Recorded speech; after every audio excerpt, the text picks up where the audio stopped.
A port in Nova Scotia, a greenhouse in Rotterdam. One is cold, one is crowded, yet together they're quietly redrawing the map of global trade, and not even Washington can say no. Today we're tracing the logic behind a Canadian-Dutch partnership that's less about rivalry and more about redesign. How countries with very different strengths are quietly rewiring how food, minerals, and even data move across continents. In this video, we'll explore three converging themes: why ports and shipping lanes are more powerful than they look, how agriculture and energy are being reimagined by pairing land with tech, and what it means for a country to build new digital highways beyond the reach of old gatekeepers. Before we get into it, imagine you control the busiest port in Europe. You can partner with just one country to secure food, minerals, and digital connections for the next 50 years. Would you choose the largest economy, the closest neighbor, the one with what you don't have? Drop your thoughts in the comments below. We'll debate this a bit in the end. Consider Rotterdam for a moment. On the surface, it's just a port, a massive, bustling place full of cranes and shipping containers stacked like Lego bricks, yes, but ultimately it is a port. Or at least that's how it looks if you glance at a map. In reality, though, Rotterdam is more like a living piece of infrastructure. A sort of mechanical organism where trains, ships, trucks, and even digital networks all collide, carrying everything from oil to avocados to the fiber-optic cables that connect continents. It's the hinge of Europe, the spot where supply chains meet and reassemble before spreading out to places like Berlin, Paris, or Milan. Here's why Rotterdam matters so much. In economics, there is an idea called a choke point. It's a place so vital that whoever manages it can influence how and where value moves. Rotterdam is practically a textbook example. Each year, about a third of all the crude oil uses in Europe passes through its docks. High volumes of food, electronics, machinery, and even pharmaceuticals, all of it converges here before being distributed across the continent. You could say that if Rotterdam sneezes, Europe catches a cold. But something subtle is shifting here. For much of recent history, Canada's goods, grain, minerals, energy, made their way to Europe via the United States. That meant Canadian exports relied heavily on American ports, American railways, and American logistics systems. Washington was the de facto gatekeeper, and now Ottawa is quietly finding its own keys. Canadian ports like Halifax, one thought of as local or regional, are being overhauled to welcome the world's largest container ships, ships that used to bypass Atlantic Canada altogether. Halifax is starting to function less as a side door and more as a main entrance for transatlantic trade. There's another wrinkle here, which is the climate crisis. As Arctic sea melts, new shipping lanes are emerging across the north. This means in the coming decades, Canada's ports could become not just closer, but also faster and cheaper for reaching European markets than their American rivals to the south. And this isn't trivial business. This is the kind of logistical shift that can quietly rebalance entire economies. For a full breakdown of this, check out this video that I'm linking here. So why does all of this matter? The answer isn't just about moving boxes or saving a few days on shipping schedules. It's about autonomy. When a country controls more of its own trade routes, it also gains more say over its economic destiny. They're not necessarily beating an ally or picking a fight.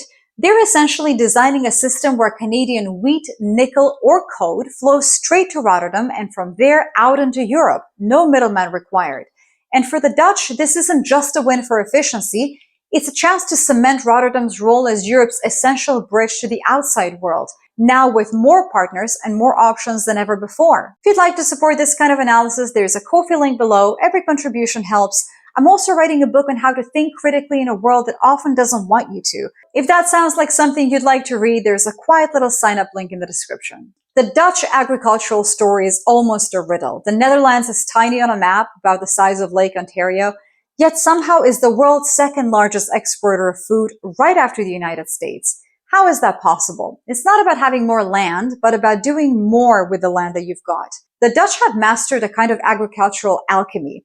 Rows of high-tech greenhouses, vertical farms stacked like glassy bookshelves, and a culture that's obsessed with squeezing the absolute most from every square meter. Tomatoes, pepper, flowers, if it can be grown, they're probably growing it faster and more efficiently than almost anywhere else. Canada, meanwhile, sits at the opposite extreme. Space is never the problem. The challenge is distance. Imagine the prairies, endless fields of wheat, canola, and soy stretching farther than the eye can see. Add in freshwater lakes the size of small countries, and you've got a nation built for raw output. But there is a catch, of course. Much of that bounty is far from the nearest port and even farther from the European buyers who actually want it. Getting those goods market ready and then moving them across the Atlantic isn't always super simple or cheap. And that's where the partnership clicks into place, where you bring together Canada's land and water with the Netherlands' agricultural science and logistical prowess. You get something that neither country could achieve on its own. Canada's brings scale and reliability, a steady flow of grain and produce. The Dutch bring expertise and access, turning those raw materials into high-value food and plugging straight into the heart of Europe's markets. If you're not used to thinking in agricultural terms, picture it like a relay race.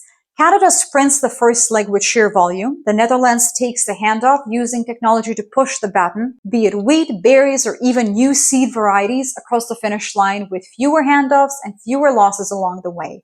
The real payoff isn't just efficiency or more exports, it's security.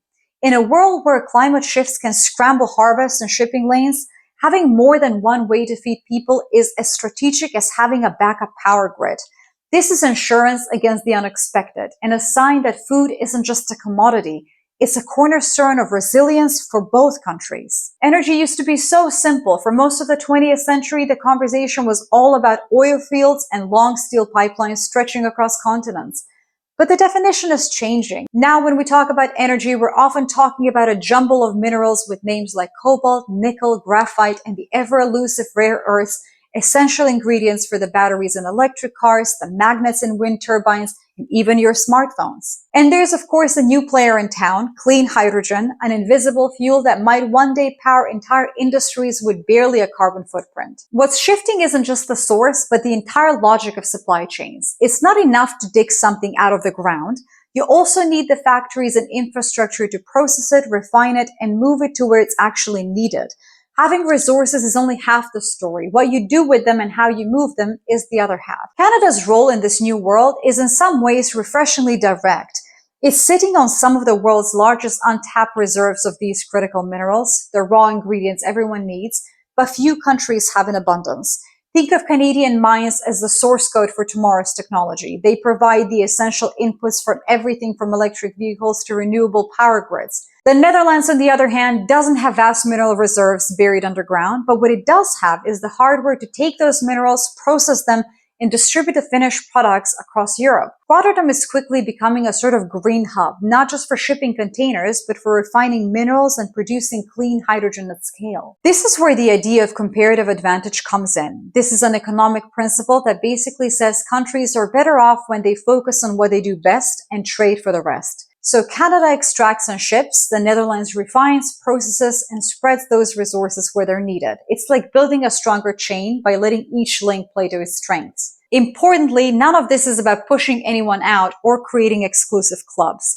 For the United States, it's less about losing business and more about watching the monopoly on North American European trade slowly dissolve. The point isn't to shut doors, but to open more of them, to create more routes and more resilience in the system. Because if there is anything that the last few years have shown, is that depending too much on a single trade route or supplier can leave everyone vulnerable. And if you're finding this perspective helpful, I'd love it if you subscribe. The House of L is where thoughtful, curious people gather, and you're very welcome here. The last chapter of this Canada-Netherlands partnership isn't something you can see on a map or really with your eyes at all. It lives in the invisible world of fiber optic cables snaking under the Atlantic, in humming data centers packed with servers, and in encrypted signals that bounce across the ocean in milliseconds. Amsterdam, much like Rotterdam in the physical world, has quietly become a digital nerve center for all of Europe. Every second, rivers of information, financial trades, academic research, video calls, even the YouTube videos you're watching right now flow through Dutch servers, connecting Europe not just with North America, but with Africa and Asia too. Canada's digital rise is more recent, but no less impressive. While most people think of Canadian exports as wheat, lumber, or oil, the country has steadily built a reputation as a hub for artificial intelligence, quantum computing, and next-generation cybersecurity. Cities like Toronto and Montreal are now known as breeding grounds for tech talent. By syncing up with the Netherlands, Canada isn't just shipping out physical goods anymore. It's plugging its innovation directly into the infrastructure that powers Europe's digital economy. Think of digital infrastructure like plumbing for the modern age. Instead of water, what's flowing through the pipes is data. Money moving between banks, medical records, software updates, even the photos you back up to the cloud. Whoever manages these pipes doesn't just control the speed, They shape what's possible, from how fast payments clear to how resilient a country is against cyber attacks. Now, there's talk of new fiber optic cables running straight from Canada to the Netherlands, deliberately bypassing the traditional American routes. But this isn't about cutting anyone out, it's about adding redundancy. If something goes wrong on one line, there's another way for data to flow, making the entire system less fragile. There's a security layer here too. The Netherlands isn't just about commerce, it's a logistics lifeline for NATO, handling the movement of everything from military equipment to emergency medical supplies across Europe. By strengthening ties with Dutch ports and data centers, Canada is quietly securing its own access to European markets, even if the world gets a little more unpredictable. In that sense, this partnership is more than just a trade agreement. It's a way of building strategic calm, insurance that whatever happens, the lights and the data will stay on. Let's return to our earlier question. If you manage a critical port, do you pick a partner for size, for proximity, or for what you lack? The Dutch choice, and increasingly the Canadian one, is to build relationships that fill the gaps, not just reinforce the strengths. Power in the 21st century isn't about controlling everything yourself. It's about building systems that adapt quietly and continuously to new risks and new needs in an ever-changing world, essentially. What we're watching between Canada and the Netherlands isn't a rebellion or a rivalry, it's a design decision. The quiet construction of alternative routes, better insurance policies for trade, food, energy, and for data. This is diversification, but it's also a gentle lesson in humility. No country, however large, can do it all alone, and no country, however small, is locked out if it finds the right partners. If you'd like to see how this fits into wider shifts, especially with other European players, check out this videos covering Canada's evolving relationships with Norway, Denmark, and Sweden, and how those too are changing the meaning of transatlantic cooperation.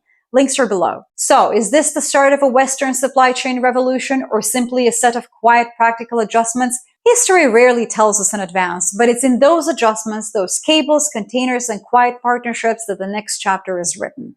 Thanks for watching, and until next time, keep your eyes not just on the headlines, but on the roots beneath them.